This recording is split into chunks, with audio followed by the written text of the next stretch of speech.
down on the bottom, right there, right here. So those two will come off. So one thing I forgot to mention when you were removing and putting this back on, there's a nut. So this is the caliper, this part, and the nut that you take out, there's also a nut in front of it that you have to hold on in order to loosen and tighten it to the, so it, you know, tightens properly. So I just wanted to throw that. So to remove the piston part of the caliper, I just have a pry bar. You can use a screwdriver, whatever works easiest for you. This just happened to be the easiest thing for me to grab, and I put it on the caliper bracket and just pushed up until it came all the way off. Okay, now I'm going to be using a 18mm socket to remove the caliper bracket, and there's two bolts back there. One is, let's see, one is on the top right there, the other one near the bottom back there. So the bottom one, I ended up having to use a probably, I don't know, 2-inch extending drive for the socket so I could reach it, and the top one you don't have to have it. Next thing to do is remove the rotor. First you take this little screw out that holds the rotor in, and then to remove the rotor, like for mine, I'm going to have to beat the shit out of them. So hit it right here as hard as you can. Probably like within 10 times it should pop off. So I'll save you the pain from hearing it. So. Alright, so I just cleaned up the hub so that the new rotor sits nice and flush there. I also polished, or used a wire brush to kind of just make the dust shield pretty on the parts that show.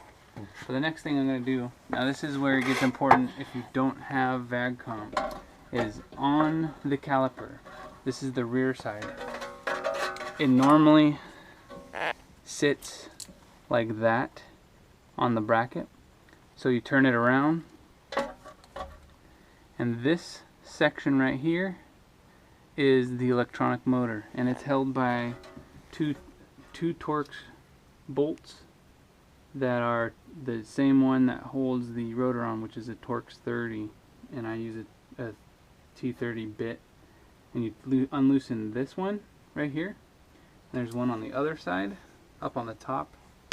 You take those both out, and once you do that, this portion, which is, I believe it's like a plastic case, might be aluminum, I don't know, will separate, and there's like a seal in there that kind of keeps it suction to it, so it might feel like it's a little hard to pull out.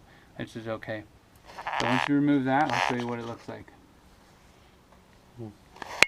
So I got my two screws out, the Torx nuts, or Torx bolts I guess, and then this kind of comes apart like that.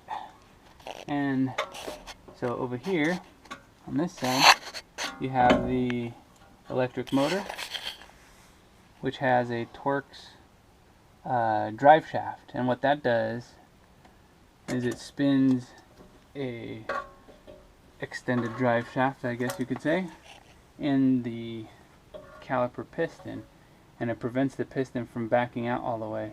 So here's the other important part that you're going to need to know, is when you want to recess this back into the open position, you have to turn that clockwise, and the size you need to do that, let me go grab that real quick, is a T40.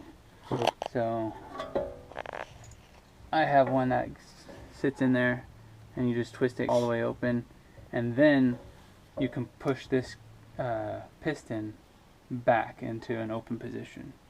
So that's how you do it without a VAGCOM, and that's probably, you know, well, it is the most important part to know. And I don't know if any of you guys know that, but I found that out and I was pretty happy, so I started making a video for everybody that wanted to. So that's that. Twisted the drive shaft all the way back counterclockwise. Clockwise.